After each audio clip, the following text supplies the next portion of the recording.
je vous laisse la parole. Bonjour à tous, merci Thierry pour cette présentation et la passion du surf que nous partageons. Vous voyez la planche qui est derrière.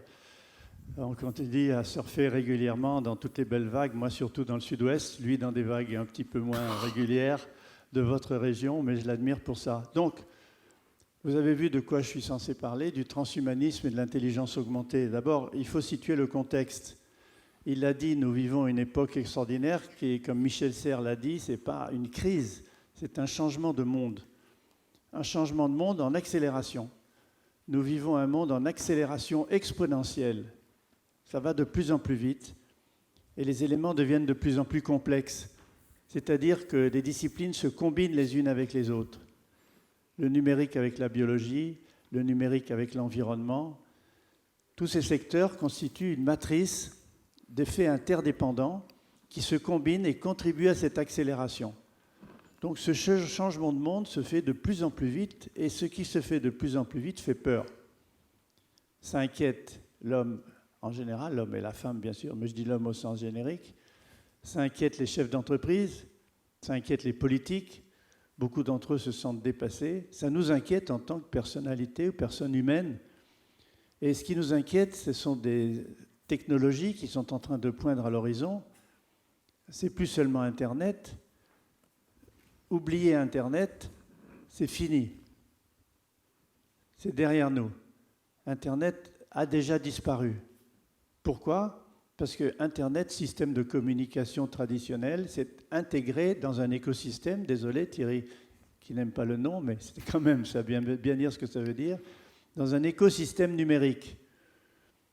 Donc Internet s'est intégré dans un écosystème numérique dans lequel il y a la voiture connectée, la télévision connectée, la maison connectée, la smart city. Tout ceci constitue un écosystème dans lequel on est en permanence. Rappelez-vous, jadis, on disait « je vais aller sur Internet » pour chercher de l'information sur Google, ou « je vais aller sur Internet pour lire les news », ou « je vais aller sur Internet pour envoyer des mails ». Non. Avec l'écosystème numérique, vous n'allez plus sur Internet, vous êtes dans Internet en permanence. Et cet écosystème change tout le temps, comme je viens de le dire, à une vitesse exponentielle. Donc voilà le changement de monde dans lequel on est. Alors ça fait peur. L'intelligence artificielle et les robots intelligents, qui est un peu le thème de mon intervention et du débat qui suivra, font peur. Ils font peur à des chefs d'entreprise parce qu'on voit les emplois qui vont disparaître grâce à la robotisation. Et d'ailleurs, quand j'emploie le terme de robotisation, je ne dis pas seulement des robots anthropomorphes qui ressemblent à des humains avec une tête, des yeux, qui parlent, qui bougent, qui marchent. Non, je dis aussi des robots logiciels, qu'on appelle des algorithmes. Et ces algorithmes sont des formes de robots. Quand vous allez taper un digicode pour ouvrir la porte de votre voiture ou mettre une carte et le parking vous ouvre la barrière, ce sont des algorithmes, des robots logiciels que vous ne voyez pas, mais qui fonctionnent. Donc cet univers de robots et d'intelligence artificielle fait peur. À telle enseigne que récemment, ça a un peu plus d'un an, 3 personnalités de très haut niveau que vous connaissez évidemment, Bill Gates, le fondateur de Microsoft, Elon Musk, l'extraordinaire entrepreneur qui a créé Tesla, la voiture électrique, mais aussi la batterie Powerwall, le Hyperloop, un train qui va se déplacer à 1500 km/h, SpaceX, avec des fusées qui reviennent, qu'on peut récupérer pour relancer d'autres fusées, SolarCity, qui vient de racheter hier avec ses cousins, pour faire des panneaux solaires qui chargent la Powerwall, la batterie, qui permet de stocker jusqu'à 10 kW d'électricité. Donc Elon Musk a une vision systémique des nouvelles technologies imbriquées les unes dans les autres, a dit, avec Bill Gates et Stephen Hawking, qui est aussi une grande personnalité, un des plus grands physiciens vivants, je reprends leur nom, Bill Gates, Elon Musk et Stephen Hawking ont dit « l'intelligence artificielle est la pire des choses ». Parce que l'intelligence artificielle va concurrencer l'humanité. Et l'intelligence artificielle va transformer l'humanité en esclave. Donc il faut lutter contre l'intelligence artificielle. Ils se sont repris depuis. Elon Musk crée une fondation pour financer les études sur les retombées de l'intelligence artificielle. Stephen Hawking lui-même, dans des articles récents, a dit que l'intelligence humaine combinée à l'intelligence artificielle allait changer l'humanité. Ce que je dis moi aussi, comme je vais vous le montrer, je vais essayer de vous le montrer. Donc ce sont des peurs dues à une mauvaise analyse que j'expliquerai dans un instant de l'évolution du cerveau humain et des neurones par rapport à l'évolution des ordinateurs et des robots. Et j'expliquerai pourquoi ils font une erreur. Mais quand j'ai dit publiquement que je n'étais pas d'accord avec la vision de Bill Gates, Elon Musk et Stephen Hawking, inutile de vous dire que les journalistes et les médias se sont précipités sur moi. Comment M. de Roné, prospectiviste, scientifique, en principe plutôt mesuré dans ses propos, se permet de dire que Bill Gates, Elon Musk et Stephen Hawking se trompent? Eh bien, j'ai expliqué pourquoi, et je vais vous expliquer pourquoi ils se trompent. Et qu'est-ce qu'il y a derrière ce que je veux dire vis-à-vis du transhumanisme et de l'intelligence artificielle. Alors, j'ai eu cette phrase qui a fait le tour du web et qui a été tweetée des milliers de fois. Je dis que j'ai moins peur de l'intelligence artificielle que de la stupidité naturelle. Et je le pense sincèrement, parce que l'éducation, la formation, la communication, comme on le fait grâce à Thierry et à son équipe de NWX, Normandie, quelque chose, fait qu'on est ici pour en parler justement. Et donc, pour moins avoir peur de l'intelligence artificielle et se méfier de la stupidité naturelle, il faut former, informer, communiquer, échanger. Donc, il faut d'abord analyser le contexte de cette évolution accélérée. Et je vais le faire en quelques mots avec vous, avant d'aborder plus précisément comment l'intelligence artificielle, ce qu'on appelle le transhumanisme, et ce que j'appelle moi l'hyperhumanisme, sont en train de se marier pour changer le monde dans lequel on est, et en même temps changer l'humanité. C'est un changement d'humanité, ce n'est pas simplement un changement technologique. Alors, cet univers dans lequel nous sommes maintenant, c'est la création de ce que j'ai appelé dans l'homme symbiotique, en 1995, le cerveau planétaire. J'ai eu un livre aussi qui s'appelait Le cerveau planétaire. Et on le sait, avec Internet de l'époque, on avait déjà un système, le cyberespace, la cybersphère, pour reprendre cette vision de Teilhard de Chardin, extraordinaire. Lui, il a écrit ça dans les années 50, ce qu'il appelait la noosphère, noos de esprit en grec. La noosphère, c'est la sphère de tous les esprits connectés, comme la biosphère est la sphère de tous les vivants connectés, végétaux, animaux, etc. C'est la biosphère, et la noosphère, d'après Teilhard de Chardin, c'est la sphère de tous les esprits connectés entre eux. Mais il ne savait pas qu'il y aurait un jour Internet. Il ne le savait pas, c'était trop tôt, c'était dans les années 50. Et donc la noosphère et la cybersphère constituent ce que j'ai appelé dans mon livre le cerveau planétaire, et ce que j'ai beaucoup plus décrit en détail dans l'homme symbiotique, un macro-organisme planétaire, en abrégé MOP. Un macro-organisme planétaire, je l'avais même donné très tôt, juste après le macroscope, le nom de sybionte, C-Y-B-I-O-N-T-E, sybionte, cyb de cybernétique et bios de biologie.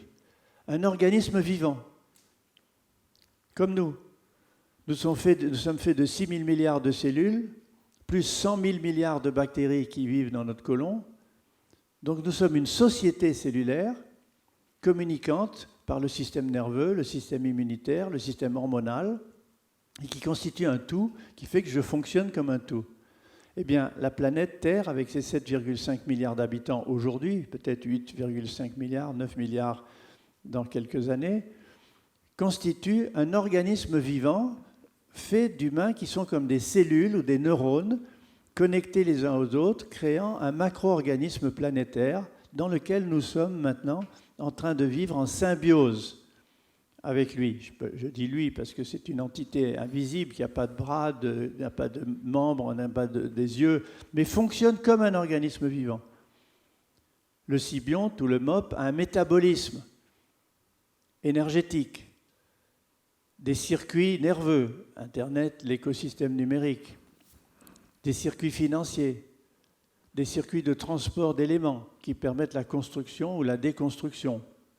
Tout ceci est décrit dans L'homme symbiotique 1995 et sur mon site web deroné.com, vous trouverez toute une série d'articles et de conférences sur ce sujet. Donc je ne m'étends pas dessus. C'est pour vous situer le contexte dans lequel nous sommes. Nous sommes aujourd'hui dans un changement de monde accéléré par le fait que nous sommes en symbiose dans cet écosystème numérique avec un organisme vivant que nous construisons de l'intérieur.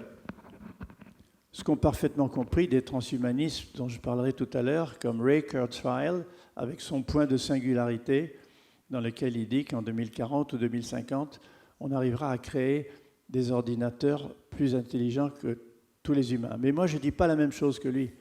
Je dis qu'on va vers un point de singularité où ce macro-organisme planétaire prendra conscience de lui-même. Je voudrais que vous réfléchissiez, pendant que je continue à faire mon speech, de l'importance philosophique, politique, voire religieuse pour ceux qui sont croyants, du fait qu'un organisme vivant que nous créons de l'intérieur, comme des cellules et comme des neurones, existe en tant qu'organisme vivant. Il a besoin de nous, comme dans toute symbiose, et nous avons besoin de lui, comme dans toute symbiose. Et à partir d'un moment que je situe comme Kurzweil, autour d'un point de singularité, disons 2050, pour simplifier les choses, va prendre conscience qu'il existe. Et dans ce cas-là, il y aura une entité consciente et des humains conscients. Comment ceci va se passer? Comment allons-nous vivre en symbiose réellement dans le futur? Les transhumanismes en parlent, et je vais en parler aussi en décrivant ce que je critique dans le transhumanisme et comment l'intelligence artificielle va nous aider à nous transformer par l'intelligence augmentée. Donc ça, c'est le contexte planétaire, le macro-organisme planétaire, le symbionte qui se construit et qui se constitue. Alors dans ce cadre, pourquoi l'intelligence artificielle qui s'est développée aussi rapidement fait peur? D'abord, il faut revenir un petit peu aux sources. L'intelligence artificielle, d'ailleurs c'est la même date à peu près que la notion de transhumanisme, c'est 1957. C'est l'année à laquelle j'ai commencé à faire du surf, Thierry. J'ai jamais arrêté depuis, ça fait 60 ans de surf. Moi, 79. Non-stop. Non, mais ça fait 57 à 2017. 57 à 2017. Là, j'ai 79 ans, mais le surf, ça fait des années. Donc en 57, il y a cette date importante, c'est le fait que McCarthy, à Californie, à Caltech, Marvin Minsky, en 60 au MIT, commence à définir le concept d'intelligence artificielle, c'est-à-dire des ordinateurs qui sont capables de réfléchir comme des humains, à comprendre le langage parlé, reconnaître les visages déjà au début, ou avoir des raisonnements permettant de gagner des parties d'échecs, où on l'a vu plus récemment, c'est plus loin, le jeu de Go. Donc l'intelligence artificielle est née dans les années 1957-1960, mais surtout, l'idée transhumaniste est venue aussi en 1957 de Julian Huxley. Vous vous souvenez de Aldous Huxley, le meilleur des mondes, avec les alphas, les gammas, les bêtas. Et son frère, Julian Huxley, a créé l'idée de transhumanisme, de dépasser l'humain par des moyens technologiques et biologiques qui lui permettent d'être une autre forme d'humain qu'il a appelée des transhumains. Donc cette date 57, à part le début du surf en France, cette date est extrêmement importante pour nous, puisqu'elle marque le début de l'intelligence artificielle et le début de l'idée de transhumanisme. Quand on comprend l'évolution de l'intelligence artificielle, on comprend la vitesse à laquelle notre écosystème numérique est en train de se modifier.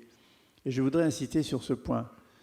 Aujourd'hui, avec des projets comme Big Blue, qui a été lancé par l'EPFL à Lausanne, l'École polytechnique fédérale de Lausanne, et le projet Human Biocomputer, qui a été lancé aux États-Unis plus récemment. Le Blue Brain date de 2005 et le projet HB, Human Brain Project, date de 2010-2012. Il a été financé et poussé par Obama. C'est quoi ces projets? Blue Brain et Human Brain Project.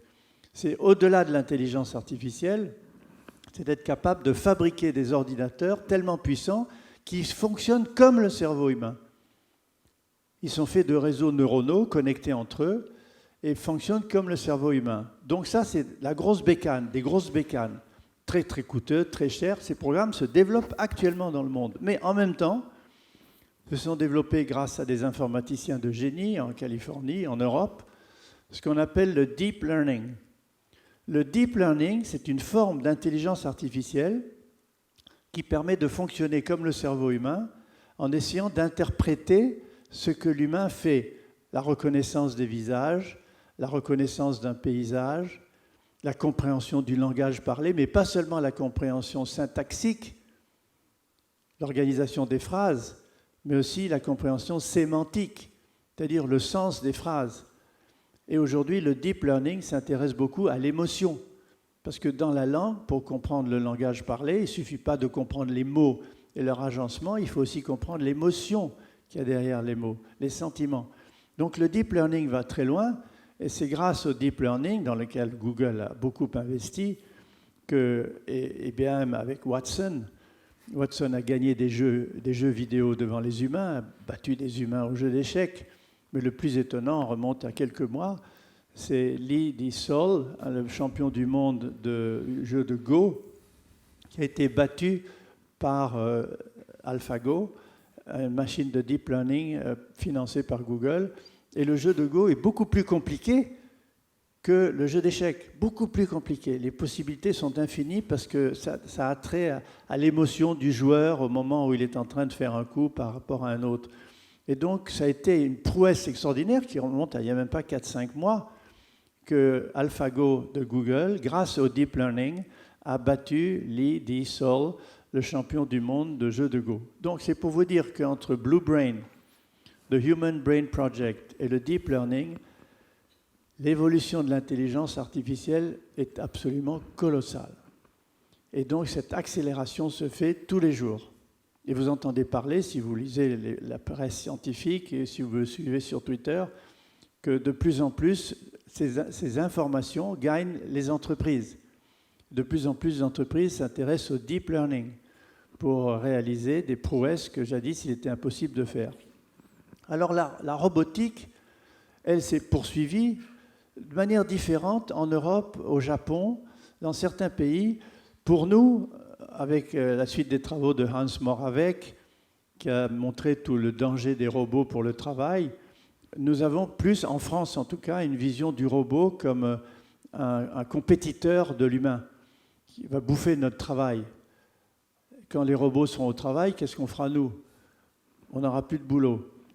Et les robots, non seulement sont en train de bouffer, on l'a déjà fait l'école bleue, c'est-à-dire ceux qui assemblent des voitures, des ordinateurs, des objets de consommation courante, mais ils sont en train de commencer à bouffer le métier des cols blancs. Avec les algorithmes robotiques dont je parlais tout à l'heure, un notaire, un comptable, un commissaire aux comptes, un enseignant, un médecin, un consultant, mon boulot de prof et de consultant est menacé par des robots, des algorithmes robotiques intelligents. Et donc, on va en parler évidemment, et peut-être, j'espère, plus en détail dans le débat. Donc, robotique, intelligence artificielle, liées l'une à l'autre, sont la menace qui a fait réagir les trois personnalités dont je vous parlais tout à l'heure. Et donc, l'avènement des robots fait en sorte que cette crainte se poursuit et en même temps des contre-mesures, des contre-pouvoirs pour lutter contre eux. Et c'est là où intervient la vision des transhumanistes, disant eh bien, l'intelligence artificielle, on va la régler parce qu'on va transformer l'homme et son cerveau par les technologies biologiques, les cellules embryonnaires, par des implants, des microprocesseurs implantés dans le cerveau, par toute une série de modifications du métabolisme du corps, et donc on va fabriquer des transhumains qui évolueront très vite et qui pourront faire en sorte que l'intelligence artificielle sera moins dangereuse pour eux parce que ce sera une nouvelle humanité dont les personnalités vivront 1000 ans. Et d'ailleurs, mon ami Laurent Alexandre, qui s'était déclaré transhumaniste, avec Ray Kurzweil, Aubrey de Grey et toute cette clique, il a depuis modifié un peu sa position. Il a ouvert récemment un TEDx, vous savez, ou TED, ce sont ces revues, ces trucs où on parle comme ça pendant 18 minutes devant une audience sans notes et sans diapo pour certains. Et il a ouvert un TED en regardant la salle, il y avait beaucoup de monde, et il a dit « Je suis sûr que parmi vous, il y a une quinzaine de personnes qui vivront 1000 ans. » Alors ça a jeté un froid ou un chaud, je ne sais pas comment le dire, mais en tout cas, il l'a dit. Alors ça, c'est la vision des transhumanistes pour lutter contre les dangers de l'intelligence artificielle, être capable de créer des humains différents, hyper intelligents, hyper puissants, hyper forts, qui permettraient de poursuivre l'humanité sans la crainte que les ordinateurs et les robots nous transforment, nous, en esclaves. Donc c'est pourquoi ça vaut la peine de dire quelques mots de la vision transhumaniste et pourquoi moi j'essaye de la dépasser.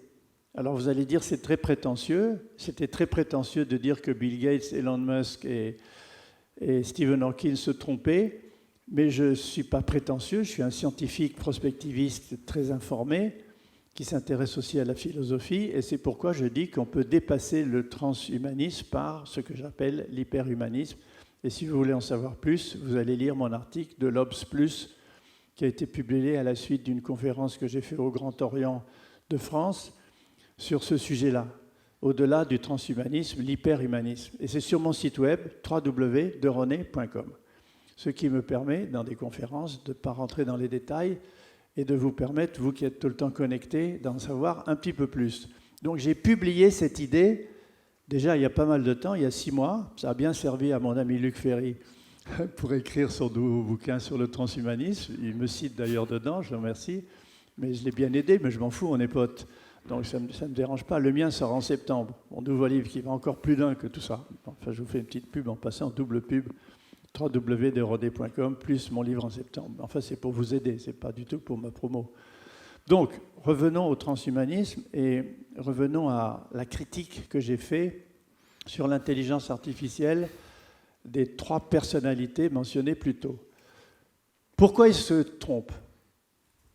Pourquoi ils font une erreur? Parce qu'ils ont adopté une attitude malthusienne. Rappelez-vous Malthus avec la double courbe, la courbe de la croissance de la production alimentaire, plutôt linéaire, et la courbe de la croissance démographique, plutôt exponentielle. Et il y a un gap qui se crée entre l'un et l'autre, et ils ne se rattraperont jamais. Et donc, il y a un risque. Malthus l'avait vu. Et d'ailleurs, je vous signale que Darwin a utilisé cette vision de cette discrepancy, c'est-à-dire ce décalage entre l'exponentiel et le linéaire, pour créer sa notion de sélection naturelle. En disant, dans un écosystème complexe, il y a des populations qui évoluent très très très vite, elles s'auto-reproduisent de manière exponentielle, et malheureusement, il y en a d'autres qui vont être éliminées. En fait, la sélection naturelle, c'est une élimination naturelle par ceux qui se sont imposés grâce à leurs avantages évolutifs sur les autres. Ça, c'est du Darwin revu par De René. Alors, revenons à cette critique que je fais des 3 grands dont j'ai parlé tout à l'heure. Pourquoi ils se gourent, si vous permettez l'expression? Ils se gourent parce que leur vision est malthusienne. Pourquoi elle est malthusienne?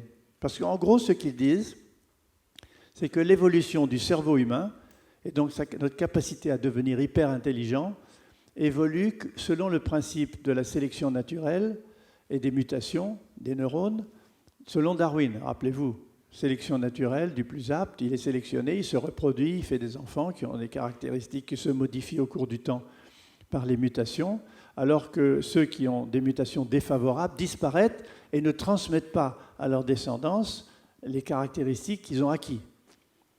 D'ailleurs, on sait maintenant avec l'épigénétique que c'est plus complexe que ça. On revient à Lamarck face à Darwin. Je vous expliquerai avec plaisir dans la discussion. Si quelqu'un veut me poser une question sur l'importance de l'épigénétique, en attendant, si vous êtes impatient, vous pouvez aller sur YouTube et voir ce que je dis sur l'épigénétique en 3 minutes 30. Ça a été vu 4 300 000 fois. Ce qui prouve que, pas moi, mais le sujet intéresse les gens. Donc, revenons à nos moutons et aux 3 personnes. Pourquoi ils se sont trompés? Parce que leur vision est une vision linéaire du changement du cerveau humain selon le principe darwinien. Alors que pour eux et pour nous, l'évolution des ordinateurs, je l'ai dit dès le début de mon intervention, est exponentielle. Donc ils ne se rattraperont jamais. Les ordinateurs et les robots intelligents vont se développer d'une manière tellement rapide que le cerveau humain ne pourra pas suivre. Donc, ils vont nous dominer. Erreur fondamentale, j'explique. Pourquoi? C'est que dans ce que je vous ai expliqué tout à l'heure, l'organisme vivant que nous construisons ensemble, étant des neurones interconnectés dans le symbionte ou le macro-organisme planétaire, nous allons bénéficier, nous, humains et notre cerveau, de l'intelligence artificielle plus des robots intelligents qui, en symbiose avec nous, vont nous faire évoluer ensemble de manière exponentielle. Vous comprenez ça? Je l'ai expliqué à Elon Musk, il a presque compris, mais c'est Elon Musk, hein. On ne fait pas changer d'avis aussi vite, mais je crois que je l'ai quand même fait changer un peu d'avis dans la mesure où maintenant il a créé une fondation avec 2 autres milliardaires pour justement aller dans ce concept de ce que j'appelle l'intelligence augmentée. Je vous ai dit tout à l'heure que j'avais moins peur de l'intelligence artificielle que de la stupidité naturelle, et je pense que la symbiose entre les cerveaux humains hyper connectés, l'intelligence artificielle et les robots intelligents vont créer chez l'humain une intelligence augmentée, nous faisant changer d'humanité. Tout à l'heure, on parlait avec Thierry d'un changement de monde, c'est un changement de notre environnement, j'ai parlé de l'écosystème numérique, mais maintenant on va vers un changement encore plus grand que ça dans les 2 prochains siècles, qui est le changement d'humanité, c'est-à-dire des humains différents, ce qu'on appelle des humains augmentés. Vous l'êtes déjà. Vous l'êtes déjà. Vous avez dans vos poches des trucs comme ça, qu'on appelle des smartphones. En fait, rappelez-vous le PC, ça vous dit quelque chose? Le PC, le personal computer, c'était il y a quelques années. C'était le grand truc à la mode. Et on allait à la Fnac ou ailleurs acheter des progiciels dans des boîtes en carton, avec des DVD. Maintenant, on télécharge sur ces trucs-là des centaines de milliers d'applis interconnectés entre eux. Et ce PC qu'on a dans nos poches, cet outil, il est 100 000 fois plus puissant que l'ordinateur qui a envoyé des hommes sur la Lune. 100 000 fois. En rapidité, en capacité de mémoire, en traitement d'accès, etc. Donc avec les milliards d'applis téléchargés chaque jour dans le monde, plus cet outil dans notre poche, nous sommes devenus des hommes et des femmes augmentés.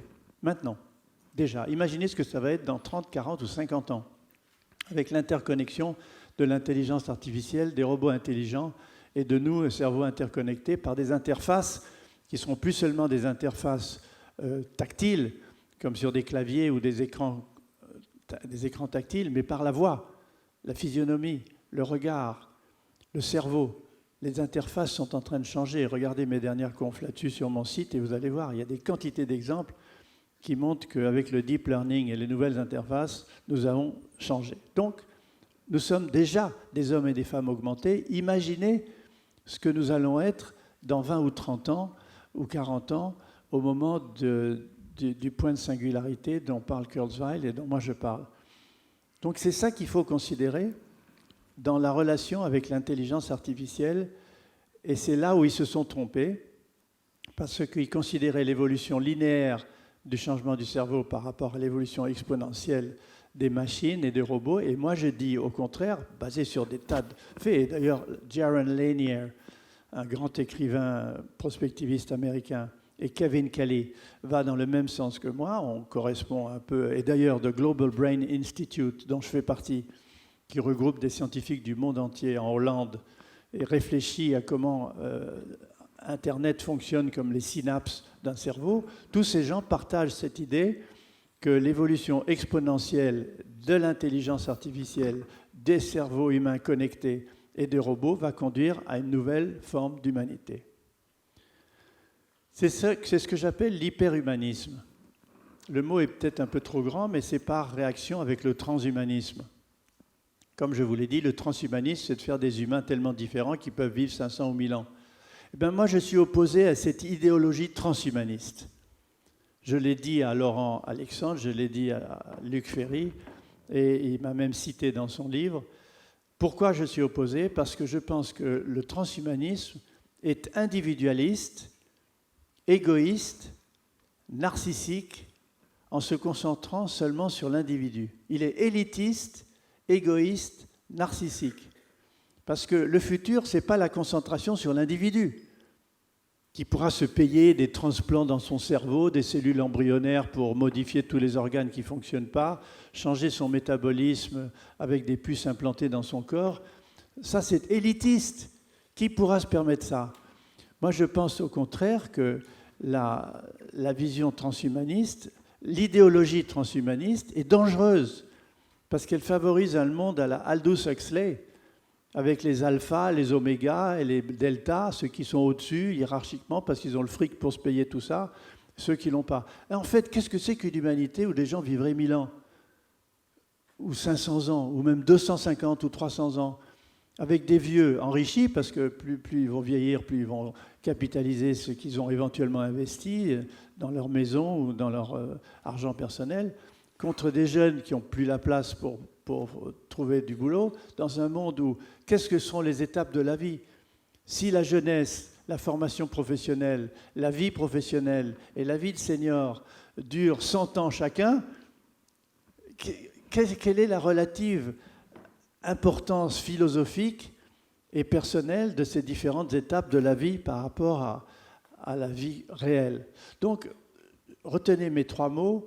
Je critique l'idéologie transhumaniste parce que je la trouve élitiste, narcissique et égoïste. Alors que, comme je l'ai dit et comme l'a rappelé Thierry tout à l'heure, ma vision dans le macroscope et dans l'homme symbiotique, c'est la collectivité réunie au sens interpersonnel, pas le collectivisme, mais au contraire l'hyperpersonnalisation connectée pour créer une humanité nouvelle. C'est ce que j'appelle l'hyperhumanisme. Pas le transhumanisme, mais l'hyperhumanisme. Alors justement, en étant arrivé là, après avoir critiqué le transhumanisme, je pense que quand même, il nous stimule. Si je critique l'idéologie transhumanisme, je ne suis pas contre du tout les visions de Ray Kurzweil, je l'ai déjà nommé, ou de Aubrey de Grey, voire Laurent Alexandre quand il se déclarait encore transhumaniste, parce qu'il nous stimule, il nous pousse à réfléchir à ce que c'est que le vieillissement. Comment, non pas vivre vieux, ce qui n'a aucun intérêt, mais comment vieillir jeune? C'est-à-dire avoir un cerveau qui fonctionne, un corps qui fonctionne, être capable de donner, d'échanger avec les autres à des âges avancés de la vie. Ça, c'est intéressant. Et le transhumanisme nous pousse à montrer comment les techniques des cellules embryonnaires, de la neurobiologie moderne, de ce que l'on appelle les NBIC, abréviation pour nanotechnologie, biotechnologie, infotechnologie et sciences cognitives, qui se marient les 4 ensemble, comment ces NBIC peuvent nous aider ou pourront nous aider de plus en plus à surmonter les défauts de vieillissement. Ça, c'est ce à quoi nous pousse le transhumanisme, mais pas l'idéologie. Et d'ailleurs, je reprends Ray Kurzweil, dont je partage complètement l'idée, que j'essaye d'appliquer à moi-même. Ray Kurzweil, il a 59 ans. Et il a dit récemment qu'il prend des suppléments alimentaires, il fait énormément de sport, il fait de la méditation pour lutter contre le stress, pour éviter le burn-out. Donc il fait très attention à sa santé. Et il dit, à mon âge, si je continue comme ça encore 20 ans, les progrès de la médecine auront été tels en 20 ans que je vais gagner encore 20 ans. Et à 76 ans, ce sera pareil, je vais reprendre 20 ans. Moi, je dis la même chose, j'ai 80 ans l'année prochaine, en 2017, je suis né en 1937, mais je pense comme Ray Kurzweil qu'avec les efforts que je fais, ce ne sont pas des efforts, c'est un plaisir, pour utiliser toutes les techniques dont je vous parle et le savoir-faire pour vieillir jeune, eh bien, avec cela, si je tiens encore le coup 20 ans, la médecine aura fait de tels progrès et l'épigénétique de tels progrès que je vais en reprendre encore pour 20 ans. Ça, c'est mon transhumanisme à moi. Je n'ai pas envie de vivre 350 ans, mais pourquoi pas 110, 120, 130, 140. J'essaie de faire ce qu'il faut pour ça. Pas pour moi, mais pour donner aux autres, pour échanger, pour continuer comme prof, comme grand-père ou père, à échanger avec les autres. Alors, cette vision de l'hyperhumanisme, c'est quoi? La vision de l'hyperhumanisme, c'est un changement d'humanité. On parlait tout à l'heure avec Thierry d'un changement de monde. C'est notre environnement. Et nous y contribuons tous en symbiose avec le macro-organisme planétaire. Mais moi, je parle de beaucoup plus loin. Je dis un changement d'humanité. L'hyperhumanisme change l'humanité. Pourquoi? Parce que, écoutez bien, ça c'est important sur le plan philosophique. J'en ai parlé avec beaucoup de philosophes, notamment Edgar Morin, avec Serre, dont on parlait tout à l'heure, mais aussi avec des plus récents et plus jeunes comme Céspedes ou Luc Ferry. Ça veut dire que, comme la machine a libéré chez l'homme un travail physique avec les machines à pomper, les roues hydrauliques pour fabriquer de l'énergie, puis la machine à vapeur, les machines mécaniques, les moteurs à explosion interne. Comme la machine a libéré beaucoup de choses machinales chez l'homme, elle a libéré dans son cerveau le temps à investir pour créer, et pas seulement être le nez sur le guidon, si j'ose dire, à survivre. Et malheureusement, les esclaves, chez les Grecs, et pas seulement chez les Grecs, mais chez les Phéniciens, chez les Égyptiens, ont libéré chez l'homme du temps d'investissement pour autre chose que la survie par son travail. L'art, la réflexion philosophique, l'astronomie pour regarder les étoiles, la musique, la peinture sont nés du fait que l'homme pouvait investir du temps grâce à la machine qui le libérait d'un certain nombre de tâches physiques et immédiates de la survie pour créer autre chose. Eh bien, c'est ce qui va se passer, ce qui est déjà en train de se passer maintenant.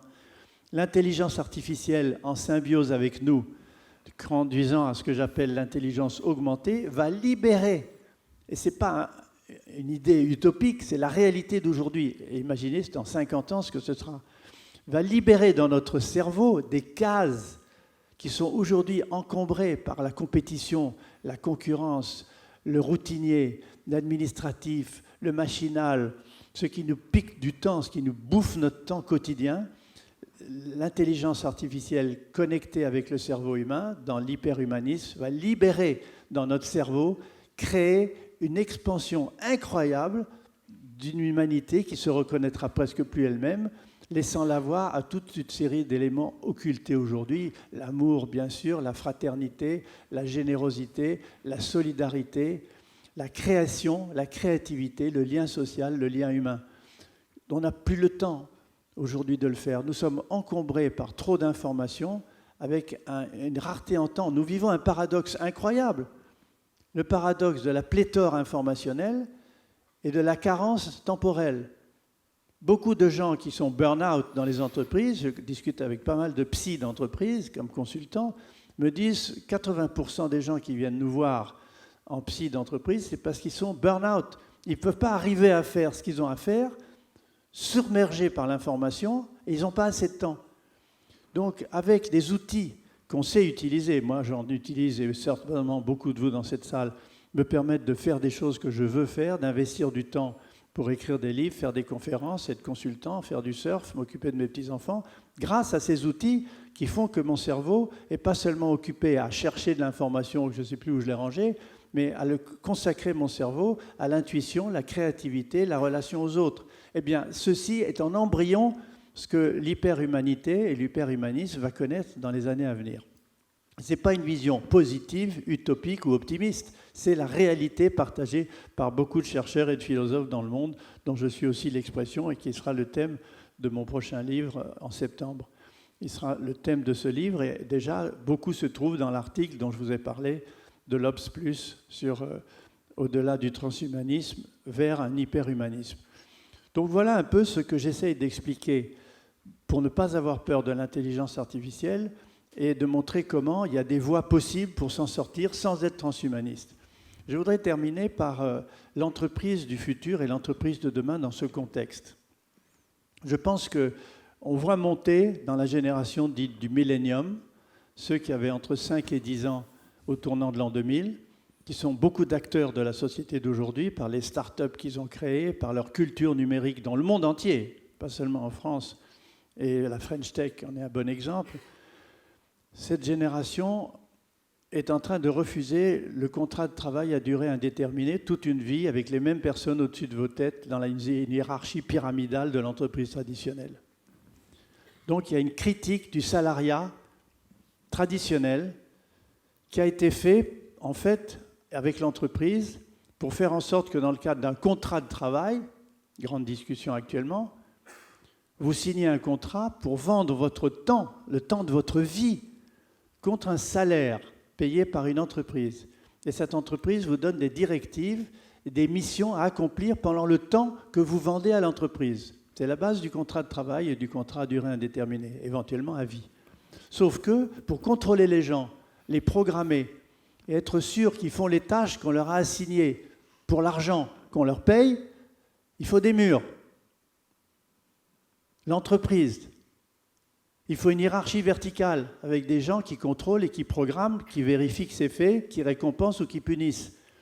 Donc toute la notion du contrat de travail à durée indéterminée, le salariat a conduit à l'entreprise fermée, hiérarchique. Or, avec les technologies du numérique, dont on parle beaucoup, et ici vous en êtes des exemples, et la French Tech aussi, ça aplatit les structures hiérarchiques. Il y a même ce qu'on appelle l'entreprise libérée ou libératrice, où le patron ou les patrons se trouvent en bas de la pyramide et les gens qui font la valeur ajoutée au-dessus. Ce qui change le management. Ce qui change complètement le management, dans la mesure où, la structure changeant, beaucoup de jeunes du millénium souhaitent être indépendants, auto-entrepreneurs, avoir un rôle plutôt qu'un job. Ils le disent tous. Et donc, dans ce cadre, l'entreprise peut devenir, comme certains prospectivistes, économistes internationaux, américains et français, ont appelé une coopérative d'indépendants. L'entreprise va vers une structure beaucoup plus fluide, ce que j'ai décrit dans mon dernier livre, Surfer la vie, justement, avec la métaphore du surf, l'entreprise fluide, la société fluide, l'aplatissement des structures. Et donc, allant vers ces structures-là, le management va changer puisqu'il faut manager une sorte de coopérative d'indépendants. Cette jeunesse refuse la hiérarchie, refuse le salariat à vie dans la même entreprise et veulent développer des métiers d'entrepreneurs ou même dans l'entreprise d'intrapreneurs, c'est-à-dire des gens qui se donnent un rôle plutôt que simplement assumer un job, et surtout des rôles plutôt sociétaux que de faire du profit comme les entreprises traditionnelles. Ils veulent faire quelque chose d'autre. Mais ça, on pourra en discuter dans le débat, qui est justement l'objectif de NRWX. NWX. Je fais exprès à chaque fois pour qu'ils me reprennent. Comme ça, au moins lui, il est précis. Donc, changement de structure, changement de management.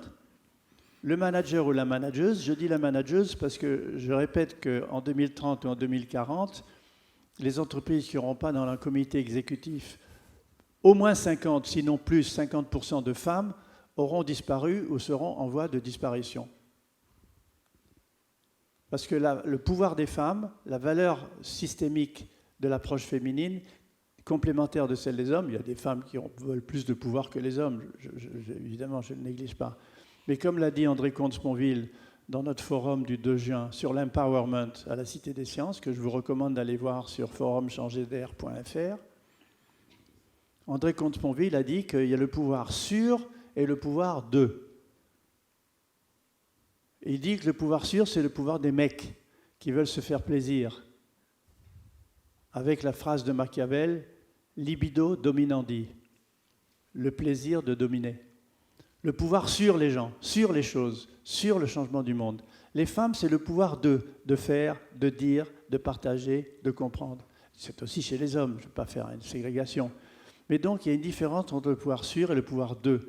Donc, la manageuse de demain, dans les comités exécutifs, qui devront avoir au moins 50% de femmes, sinon elles auront disparu, vont jouer un rôle considérable dans le futur. Et ce management du futur, de l'entreprise faite d'une coopérative d'indépendants, comme on le voit avec les disrupteurs d'aujourd'hui, comme Uber, Instacart, Airbnb, etc., quelle est la capacité de... Alors, la critique qu'on peut faire à ces entreprises, à ces disrupteurs, qui sont en fait des fines couches numériques et structurelles qui se situent au-dessus de grands systèmes de distribution où se trouvent les coûts et s'interfacent grâce à des algorithmes d'offres et de demandes à la multitude de gens, vous et moi, où se trouve le fric. C'est ça qui font que Uber, Airbnb, Instacart, Netflix gagnent tout le fric qu'ils font. Le problème qu'ils ont, c'est qu'en manageant des coopératives d'indépendants, il n'y a pas de droits sociaux traditionnels. Les droits sociaux à la retraite, l'assurance chômage, la sécurité maladie, etc. Donc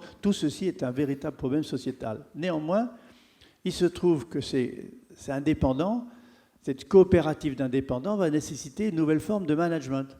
Et comme je l'ai dit dans les murs et la vision hiérarchique traditionnelle que bouleverse complètement le digital dans l'entreprise, les 5 caractéristiques du management homme ou femme sont les suivants.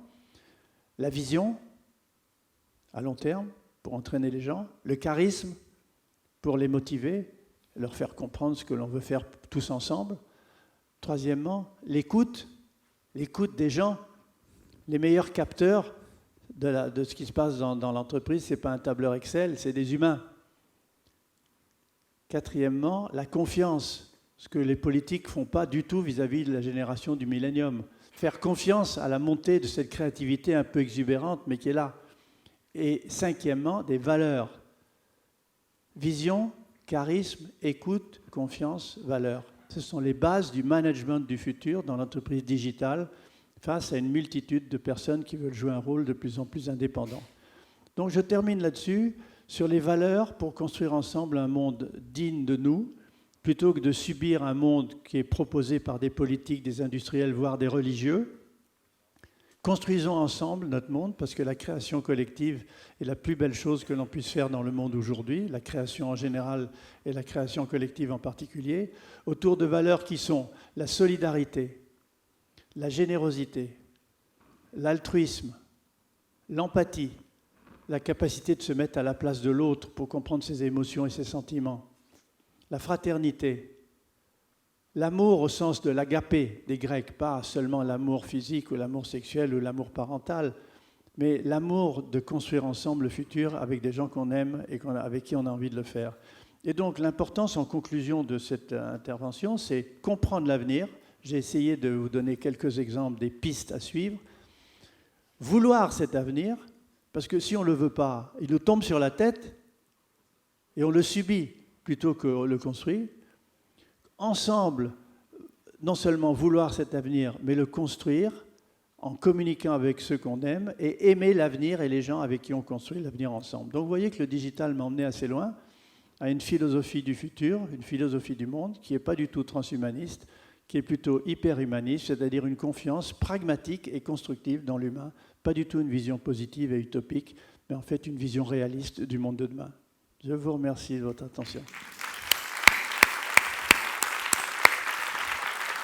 Merci Joël de René.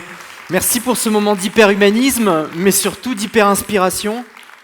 On va passer, on est un tout petit peu en retard, mais c'est pas bien grave. C'est toujours extraordinaire d'entendre Joël de René parler, parce qu'effectivement, il est capable de partir d'un sujet et de nous amener très très loin. Et j'aurais tendance à dire, vous avez fait le programme du Summer Festival en une intervention, c'est-à-dire partir du transhumanisme et arriver jusqu'au management de l'entreprise. C'est ce qu'on abordera demain. Je vais vous proposer deux choses. Je vais vous poser quelques questions, parce qu'il faut toujours un petit peu amorcer la pompe, et on va passer aussi à des questions dans la salle. Moi, j'ai juste une question. La première question qui me vient, extraordinaire ce que vous dites, mais sommes-nous prêts? Est-ce que nous, en tant qu'individus lambda, qui ne sont pas forcément des grands contemplateurs du monde qui bouge, qui sommes effectivement pris dans cette espèce de maelstrom qu'est la vie, est-ce que nous sommes prêts à assimiler tout ça? Complètement prêts. Dès le moment où on a un cerveau qui s'intéresse au monde dans lequel on est, ça c'est la première des choses, on peut ne pas s'y intéresser, être complètement passif, et regarder la télé toute la journée et ne rien faire d'autre. C'est possible, mais dès le moment où on a une petite motivation à transmettre à ses enfants, à transmettre à ses collègues dans le travail professionnel, des informations pour changer ensemble la vie, pour aller de l'avant, si cette motivation existe, la grande question c'est d'où vient la motivation, on peut en discuter. À partir de ce moment-là, tout le monde peut faire ça, tout le monde peut se mettre à jour, tout le monde peut s'informer. La grande question d'aujourd'hui, je l'ai dit rapidement tout à l'heure, c'est la rareté du temps et la pléthore informationnelle. Or, avec quelques moyens très simples qu'on enseigne nous, moi que j'enseigne comme consultant à des entreprises, à gérer le temps et à gérer l'information, on peut rendre l'information pertinente. Beaucoup de gens, et sans doute certains dans cette salle, se disent « mais alors je me concentre sur quoi ?» C'est la physique qui va être importante pour comprendre le monde de demain, c'est la biologie, c'est la chimie, c'est l'écologie, c'est l'économie. Mais c'est tout ça à la fois, et on a tous les outils aujourd'hui, si on le veut, pour comprendre, parce qu'avec une vision systémique et pas seulement une vision analytique qui crée un encombrement incroyable d'informations, on peut comprendre qu'entre la biologie, l'écologie et l'économie, il y a des tas de relations. La cybernétique est une science qui montre que les feedbacks existent en économie, existent en écologie, existent en biologie. Donc une fois qu'on a cette vision-là, on a la capacité de rétention bien meilleure que si on ne se concerne que les choses de manière encyclopédique ou analytique, où on oublie tout de suite à quel endroit on l'a rangé et comment je vais m'en servir et quand je vais m'en servir. Dans l'article que vous avez écrit justement sur l'Obs+, dans sur l'humanité augmentée, vous parlez des trois grandes peurs de l'être humain par rapport au transhumanisme, qui était le complexe de Frankenstein, c'est-à-dire que la créature que l'on crée devienne plus forte que nous et nous fasse disparaître, la peur de perdre son boulot, qui est la deuxième grande peur, et la troisième, je crois que c'était la disparition du travail. Est-ce que, en fait, toutes ces peurs qu'on est en train de vivre ne sont pas des peurs totalement naturelles? Moi, pour préparer cette rencontre, je me suis un petit peu amusé à regarder comment, au début du siècle dernier, on appréhendait deux choses essentielles, l'arrivée de l'électricité et l'arrivée de la machine à laver le linge. Quand l'électricité est arrivée, beaucoup de gens avaient extrêmement peur de la notion d'électricité. C'est-à-dire que c'était une nouvelle technologie, les gens étaient, voilà, l'électricité arrive. Aujourd'hui, qui pense à l'électricité? On s'en rend compte quand on a des coupures de courant, mais pour autant, l'électricité est devenue un progrès phénoménal qui est devenu quelque chose de totalement courant. Je pense aussi à la machine à laver le linge. Il n'y a pas très longtemps, j'assistais à une conférence de Philippe de Sertine qui disait que quand la machine à laver le linge est arrivée, on disait c'est un instrument qui va avilir la femme, qui va nier la femme dans sa féminité, dans sa fonction. Tous ces débats qu'on a aujourd'hui sur le transhumanisme, est-ce que vous pensez que d'ici 20 ans, on les aura encore? Est-ce qu'on sera... Alors que dans 20 ans, la technologie, on la maîtrisera totalement. C'est-à-dire qu'on sera capable d'avoir des prothèses qui seront des prothèses bioniques, capables de fonctionner intégralement. On aura énormément progressé en termes de santé. On aura progressé aussi en termes d'intelligence artificielle. Mais est-ce qu'à ce moment-là, on aura ces débats-là? Alors vous avez parlé de beaucoup de choses, vous avez parlé de la machine à laver, je peux dire la même chose de l'ordinateur. Quand il est arrivé, tout le monde en avait peur. On avait peur aussi des trains et des voitures. Dans le train, il fallait qu'il y ait quelqu'un avance. On avait peur que ça asphyxie les gens à cause de l'air qui passerait à l'intérieur du train et les gens ne pourraient plus respirer. Donc toute nouvelle technologie crée une peur parce que le cerveau humain est plus programmé pour la survie que pour le bonheur. Le cerveau humain est plus programmé pour la survie que pour le bonheur. C'est pourquoi on se rappelle tellement les mauvaises nouvelles. Et c'est pourquoi nous sollicitons les journalistes à nous envoyer des mauvaises nouvelles. Allez lire l'article que j'ai écrit qui est sur mon site, qui s'appelle « Pourquoi nous préférons les mauvaises nouvelles aux bonnes ». C'est un phénomène darwinien. Nous vivons dans la peur parce que cette peur, cette crainte nous rend immédiatement avertis de dangers potentiels pour nous. On voit à la télé des tsunamis, des incendies de forêt, des bombes terroristes qui explosent dans des endroits publics, des accidents de voitures effroyables dans le brouillard, des camions qui écrasent un camion de gosses. Tout ceci est retranscrit tout le temps à la télé. On voit que ça pratiquement. C'est que les faits divers qui importent. Pourquoi il y a ça? Parce que nous sommes au cœur d'un phénomène darwinien, encore une fois. C'est que ces catastrophes suscitent dans notre corps des mécanismes de mémorisation grâce à l'adrénaline, le corticoïde, les hormones de la peur, les hormones de l'inquiétude. Et cette mémorisation nous permet, le jour où éventuellement ça nous arrive, où on est dans une situation comme celle-là, de faire quelque chose pour s'en sortir. Et en s'en sortant, on fait des enfants et on prolonge l'humanité. Donc c'est un phénomène darwinien que d'avoir peur. C'est un phénomène darwinien que de rechercher les mauvaises nouvelles pour, en quelque sorte, apprendre des mauvaises nouvelles de la mort des autres pour éviter la sienne. Et par conséquent, pour revenir à votre question, la peur de toute nouvelle technologie est fondamentale, mais la différence qu'on peut dire, c'est que ce n'est pas la technologie qui change la société, c'est la réappropriation par les humains de technologies, de certaines d'entre elles, qui changent la société. Prenons l'exemple de la CB. Rappelez-vous, il y a une quarantaine d'années, on nous parlait de la radio des voitures, la CB, les walkie-talkies, etc. Elle a remplacé complètement le téléphone et la communication. Or, qu'est-ce qui a remplacé ça? C'est le smartphone avec le visiophone. On nous parle du visiophone depuis Jules Verne. Et les gens disaient, mais c'est pas possible, le visiophone, il faudra un téléphone spécial avec un écran et un standard qui permet que quand je téléphone, l'autre là aussi. Mais maintenant, avec Bluetooth, le TCP/IP d'Internet et le smartphone, on a tous le visiophone. Qu'est-ce qui utilise FaceTime et qu'est-ce qui utilise Skype? Tout le temps, on l'utilise. Donc le visiophone, il est là, alors qu'on a dit que c'est impossible. Et ça faisait peur. Les gens disaient, je veux pas, le matin, je me réveille, je vais tomber sur le visiophone, on va voir que je ne suis pas maquillé pour une femme, si c'est le cas, ou je suis en peignoir. Bon, c'est ridicule. Le visiophone est utilisé professionnellement. Donc, il y a cette réaction normale, darwinienne, de la peur face au nouveau, qui est tout à fait normale. Comme j'ai dit, le cerveau est plus programmé pour la survie que pour le bonheur. Et deuxièmement, il y a la réappropriation sociétale de technologies qui fait après usage et réflexion. Le smartphone en est un bon exemple. Rappelez-vous, on avait lancé un téléphone où il y avait des étiquettes dans les rues pour vous dire que vous pouvez communiquer à cet endroit et pas là. Le Bebop, c'est ça? Le Bebop. Bon, le Minitel. Bon. Donc c'est la réappropriation par les gens des technologies qui fait que la peur s'en va et une nouvelle peur va venir, comme l'intelligence artificielle ou la robotique maintenant. Donc adaptons-nous, surfons, mon cher Thierry, surfons sur cette vague du changement. Comme le surfeur, qu'est-ce qui fait la force du surfeur? Les gens regardent un surfeur ou une surfeuse et disent « Oh, c'est extraordinaire, il est ou elle est en équilibre sur sa planche. » Un petit truc comme ça. Mais c'est faux. Le surfeur n'est jamais en équilibre, il est en déséquilibre contrôlé. Il sait corriger les écarts à l'équilibre. Grâce à quoi?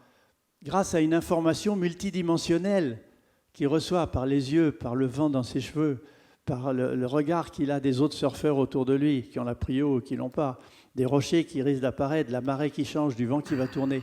Donc c'est cette information multidimensionnelle qui permet de s'adapter au monde en surfant la vague de la vie.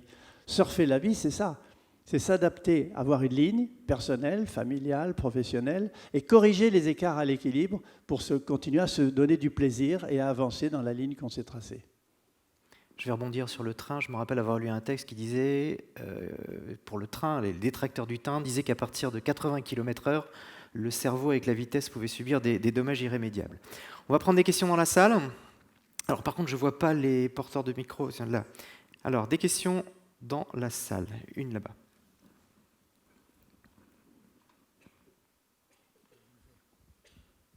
Oui, bonjour, Bonjour. Monsieur Doronnet, bonjour tout le monde ce matin. Alors, j'ai écouté attentivement ce que vous avez dit sur l'augmentation de l'humain, sur le transhumanisme et tout ce qui peut avoir comme conséquence à ce niveau-là. Moi, par contre, je suis un petit peu perplexe et un petit peu dubitatif. Je m'aperçois de certaines choses au quotidien, notamment quand on fait une recherche Internet. Moi, je m'aperçois que si on prend un thème quelconque, on tombe généralement sur les mêmes sites, avec les mêmes données, avec les mêmes informations.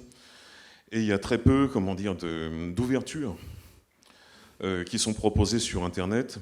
Et ces ouvertures, à titre personnel, j'entends bien, je les trouve en relisant les livres.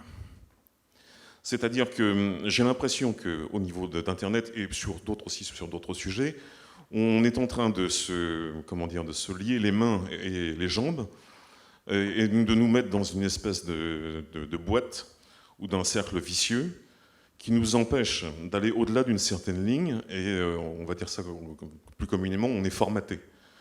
Or, ce que j'ai constaté, c'est que la technologie peut être intéressante à partir du moment où elle apporte quelque chose, ou qu'elle se substitue à égalité vis-à-vis de quelque chose d'antérieur. Or, si la technologie est là pour nous brider, quelque part, sous quelque forme que ce soit, et non pas nous apporter un plus, plutôt nous retirer quelque chose, alors à ce moment-là, moi je pose la question de l'intérêt de la technologie vis-à-vis de ça. Alors qu'est-ce qui a dit que la technologie était là pour nous brider? Ça peut être une interprétation, mais l'utilisation de la technologie pour se libérer est aussi une autre interprétation, qui est plutôt la mienne. L'utilisation de la technologie me permet de créer un capital temps, notamment, et mes collaborateurs aussi, et ce capital temps me permet de vivre des intérêts temporels que je reçois de ce capital temps, plutôt que d'être coincé bridé par les segments de la société qui me conduisent à faire ma formation à tel moment, les vacances à tel moment avec les autres, etc. Donc, j'ai une vision nuancée par rapport à la vôtre. Je pense qu'on n'est pas formaté par la technologie, on s'auto-formate par la technologie si on ne sait pas s'ouvrir et regarder ailleurs. L'importance de cette technologie, c'est de pouvoir comparer. C'est la comparaison. Comme je le disais souvent, la société de l'information est devenue la société de la recommandation. Les réseaux sociaux nous aident à être là et ici, écouter les autres qui vous recommandent comment vous ouvrir. Est-ce que vous connaissez le terme de serendipité? Non, à ma connaissance. In English, serendipity. Qu'est-ce qui connaît ce terme? Levez la main. Voilà, il y en a quand même une bonne quantité. Ce terme de serendipity veut dire qu'on trouve quelque chose qu'on ne cherchait pas. Ça vient du baron de Serendip, un livre de Thomas Mann. Et Thomas Mann écrivait à un homme politique qui s'appelait Horace Walpole en 1785, en lui disant que le baron de Serendip, c'est l'île de Ceylan. à l'époque, avait 2 fils et les envoyait dans le monde chercher la femme idéale et la fortune idéale. Or, ces fils ne trouvaient absolument pas ce qu'ils cherchaient, mais revenaient avec des tas de trucs super intéressants. D'où est venu le mot de serendipity, du nom de l'île de Ceylan, Serendip. Or, la serendipity, on l'utilise, nous, chercheurs, tout le temps.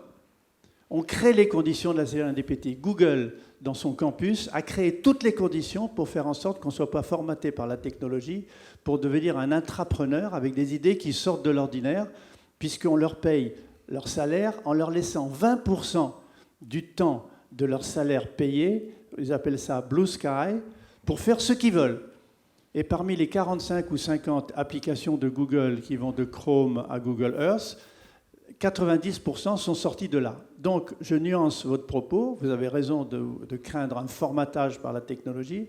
Vous avez raison de craindre que la technologie nous enferme.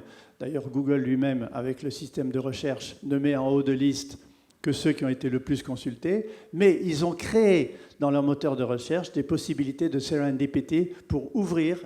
Et moi, c'est ce que j'enseigne à tous mes élèves et ce que j'enseigne à mes collaborateurs. Et puis, j'aurais aussi une autre question, donc vous pouvez peut-être me répondre, concernant le modèle économique du numérique, qui est actuellement donc, basé sur comment dire, la production de masse d'objets numériques, entre autres, et l'obsolescence programmée, qu'elle soit donc, véritablement programmée dans le sens où l'industriel qui fournit ces technologies donc, a donné une date butoir sur l'utilisation de ces technologies, ou encore donc, par les générations successives de technologies qui se déroulent. Donc, à un moment donné, donc, il y a ce qu'on appelle les déchets informatiques qui s'accumulent. Tout n'est pas bon à détruire, et je pense que qui peut le plus, peut le moins, et sur certaines choses, notamment vis-à-vis de l'apprentissage du numérique, certains matériaux peuvent être réutilisés. Donc, j'ai compris la question. Il y a une double question. Il y a en fait l'obsolescence numérique programmée par les grands constructeurs de smartphones ou même d'algorithmes, de logiciels, et les déchets numériques, le coût que ça représente et l'énergie que ça consomme pour les fabriquer et les jeter. Rapidement, je réponds aux deux. Le premier, je suis évidemment opposé à l'obsolescence programmée et à cette mode incroyable qui vous dit quoi ? Vous avez encore un iPhone 4 ? Vous n'avez pas l'iPhone 6 et le prochain qui va sortir, dont on nous conditionne par la publicité à faire en sorte qu'on soit constamment en train de surfer sur la prochaine vague, alors qu'il y a déjà beaucoup de plaisir à surfer sur la vague sur laquelle on est. Donc je critique, évidemment. Et puis surtout le big data qui construisent à partir de toute la valeur ajoutée qu'on laisse chez eux et qui revendent à d'autres. Parce que le business de Google, de GAFA, c'est pas simplement de faire de la pub, c'est de créer du big data qu'on revend à d'autres. Le deuxième exemple, c'est qu'effectivement, cette surconsommation de produits numériques qui coûte cher à fabriquer, qui coûte cher à utiliser. Vous savez, les mégawatts qu'utilise le cloud, inutile de vous dire la quantité d'énergie que ça consomme dans le monde et le CO2 que ça produit indirectement. Donc, Internet ou l'écosystème numérique, c'est une industrie polluante. Et en plus, tous ces déchets qui utilisent des matières premières rares, des métaux qu'on va chercher en Chine ou en Corée du Nord d'ailleurs, sont des métaux rares, chers et toxiques pour beaucoup d'entre eux. Donc voilà, obsolescence programmée, utilisation de produits toxiques à l'encontre des prescriptions de la COP21 et des écologistes. Je suis contre et opposé, donc merci de l'avoir signalé. Mais pour le moment, on ne va pas s'arrêter de consommer ces produits. Si, on peut s'arrêter d'avoir le smartphone 6. Moi, j'ai le 4. Je suis très content avec le 4. Il est là dans ma poche, il marche très bien. Ma femme m'attrape parce qu'elle a le 6 et me dit « Mais comment il est trop lent ton truc ?» Autre question ? Une autre question dans la salle, là-bas, devant. Et après, au fond, là-bas. Bonjour, Monsieur de Rodé. Je voudrais revenir sur ce que vous avez dit sur les femmes. Ça m'a beaucoup intéressée. Je suis tout à fait d'accord avec vous. Il faut évidemment des hommes et des femmes dans les directions des entreprises. Évidemment, nous n'avons pas la même façon de voir les choses. Je suis tout à fait d'accord sur votre notion de pouvoir d'eux et de pouvoir sur. Moi, je n'ai pas envie du tout d'être un homme. Je n'ai pas envie qu'on soit égaux. J'ai envie qu'on soit vraiment différents. D'ailleurs, nous le sommes.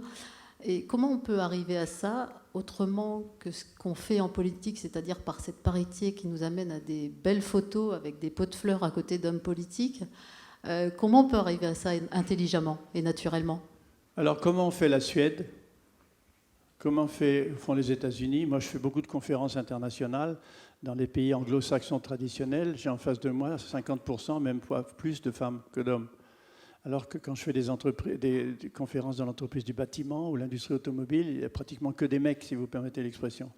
Donc il y a une promotion sociétale bien meilleure que la parité décrétée par les politiques. Et cette promotion sociétale passe par l'enseignement, la formation et la motivation des femmes, et aussi le contre-typage des parents, des professeurs, des enseignants, qui engramment le cerveau des femmes en leur disant « ce métier-là est plutôt pour toi que celui-là ». Donc il y a un engrammage sociétal qui est lié aux parents, qui est lié aux professeurs, qui est lié aux amis autour de vous.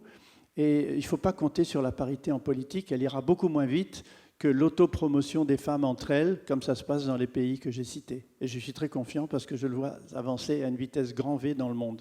Et la complémentarité de la vision des femmes par rapport à celle des hommes sur le monde, sans faire de catégories machistes, simplifiées.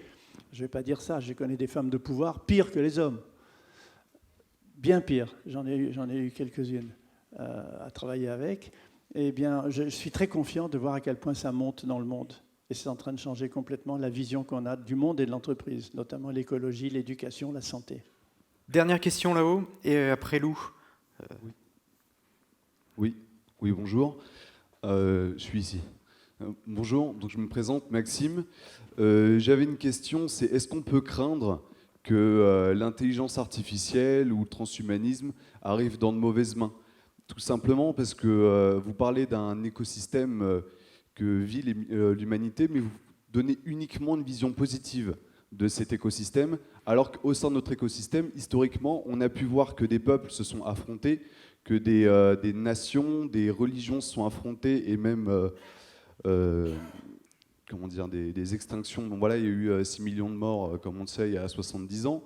Et au-delà de ça, est-ce que les avancées technologiques, en tombant dans de mauvaises mains, pourraient également nous tuer? Parce que du coup, Thierry Sampère a également parlé d'avancées technologiques comme l'électricité ou les machines à laver, mais il n'a pas parlé par exemple du nucléaire, qui a également fait Nagasaki et Hiroshima, où il a également oublié de parler tout simplement du travail bactériologique qui ont créé les armes bactériologiques. Est-ce que demain, effectivement, on aura une partie de notre population qui sera positive dans la direction du transhumanisme et de l'intelligence artificielle, mais est-ce qu'une autre partie de cette population ne pourrait pas profiter de ceci pour peut-être pour amener des extinctions de masse, quoi? C'est un risque tout à fait possible, vous avez raison de mentionner. Le monde n'est pas ou ça, c'est et. Il y a toute une série de tendances qui vont se renforcer. C'est la politique du monde de demain, la géopolitique du monde de demain. Vous avez compris que ma vision n'est pas une vision optimiste. C'est une vision pragmatique, réaliste et constructive. Je répète, pragmatique, réaliste et constructive. Comme scientifique, j'analyse beaucoup de tendances internationales avec beaucoup de mes collaborateurs et mes collègues. Donc c'est une vision pragmatique. Deuxièmement, j'ai dit que c'est une vision positive et constructive. Comme prof, j'essaye d'aider les gens à construire leur futur, en particulier les jeunes, à leur en donner envie. C'est beaucoup plus facile pour moi de faire une conférence catastrophique sur tous les dangers qui nous guettent. C'est beaucoup plus facile. Je les ai tous à portée de la main, je peux le faire, et d'ailleurs je l'ai déjà fait quand on me l'a demandé. Mais les médias sont tellement meilleurs que moi pour expliquer tout ça tous les jours de la vie dans le monde, sur le plan des inégalités, des libertés, des droits de l'homme, sur les plans des renforcements politiques de pouvoir, comme chez Erdogan, chez Poutine ou chez Xi Jinping en Chine. On voit la montée d'un totalitarisme de plus en plus angoissant pour l'avenir. Les médias le font très très bien. Donc, j'ai choisi, comme professeur, écrivain, conférencier et consultant, d'avoir une vision pragmatique, positive et constructive du monde pour donner aux gens envie du futur. Voilà ma réponse à votre question. Je crois qu'il y avait Lou qui avait une question, et après on... Vous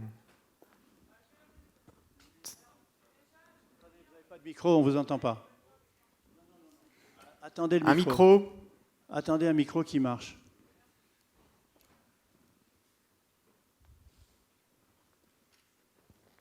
Je vais juste revenir sur la parité, et après je poserai ma question. Il n'y a que 2 femmes qui interviennent à NWX Summer Festival sur 35 intervenants. Voilà, c'est noté. Alors, mais les femmes sont l'avenir de l'homme. et du numérique. Ma question, c'est, en fait, vous avez parlé tout à l'heure de l'intelligence artificielle et de la façon dont en fait, ça copiait le cerveau humain. Et en fait, est-ce que ça ça s'inspire du cerveau humain, mais en fait, c'est surtout les informaticiens qui font ça. Est-ce que finalement, on ne crée pas une intelligence artificielle à l'image du cerveau des informaticiens? Et c'est pas ça le risque, en fait, c'est d'imposer nos propres névroses au reste de la population. Vous voulez dire que les informaticiens représentent une société, une caste de pouvoir qui veut imposer ces systèmes de deep learning ou d'intelligence artificielle à l'humanité. Donc vous dites que c'est un nouveau totalitarisme, si je vous ai bien compris. Il faut se méfier des informaticiens, c'est ça? Attendez, vous parlez avec le micro. Comme on a nos travers et on a nos névroses propres qui sont liées à notre métier. Et on impose au reste de la société de rentrer dans nos cases, et sans forcément écouter les qualités et les autres. Moi j'ai compris. On n'a pas à les suivre. Pourquoi les suivre? Pourquoi suivre cette imposition? On n'est pas obligé. J'ai essayé d'expliquer, si vous m'avez bien entendu, qu'au-delà de l'intelligence artificielle et du transhumanisme, il y avait d'autres voies. D'autres voies qui sont fondées sur la créativité personnelle et la créativité collective, notamment grâce aux réseaux qui se constituent. Donc c'est sûr qu'il y a des gens qui veulent toujours imposer leur pouvoir quelque part, le pouvoir sur plutôt que le pouvoir de, dont les informaticiens, dont les tenants de l'intelligence artificielle, dont ceux qui ont construit Watson et ceux qui ont fait chez Google AlphaGo. D'ailleurs, chez Google, c'est rempli de transhumanistes. Donc c'est sûr que ces gens-là veulent une forme de pouvoir sur nous. Mais nous, citoyens, nous pouvons pratiquer ce que j'appelle, écoutez bien le mot parce que je vais le redire 2 fois, la co-régulation citoyenne participative.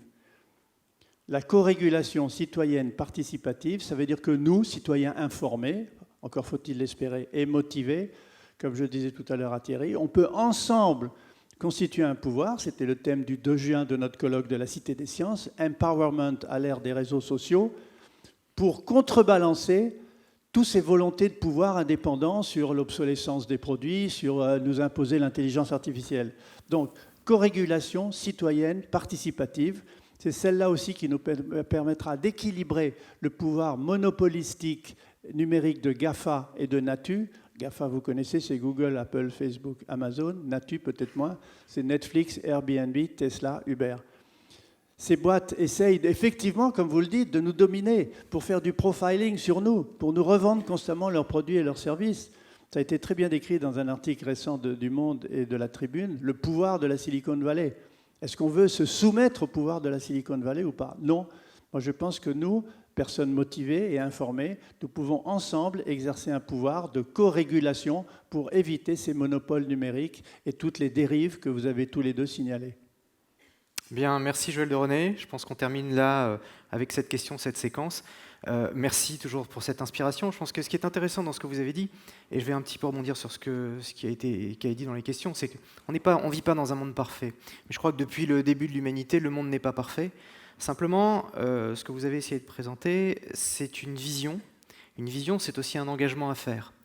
Moi, ce que je trouve intéressant, c'est que le numérique, dans tout ça, nous donne les outils. Après, effectivement, à nous de les utiliser correctement.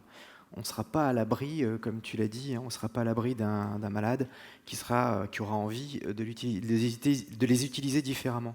Simplement, comme vous l'avez dit tout à l'heure, on sera en fait, nous, êtres humains, hyper humanisés, des neurones et des synapses connectés ensemble. Donc à charge pour nous de nous connecter ensemble et éviter que certains malades mentaux en fassent un mauvais usage. Thierry, posez-vous la question, et ce cerveau que nous construisons de l'intérieur, qu'est-ce qu'il va vouloir, lui? Ouais, vaste programme. Pensez-y. Est-ce que ça peut être un Frankenmonde, un Big Brother qui nous domine pire que tout ce qu'on a connu, ou au contraire, une symbiose avec nous dont il ou elle, appelez-le comme vous voulez, a besoin de nous, et nous avons besoin de la sous-traitance, du complexe, de l'hypercomplexe à ce système intelligent, planétaire. Mesdames et messieurs, Joël de René.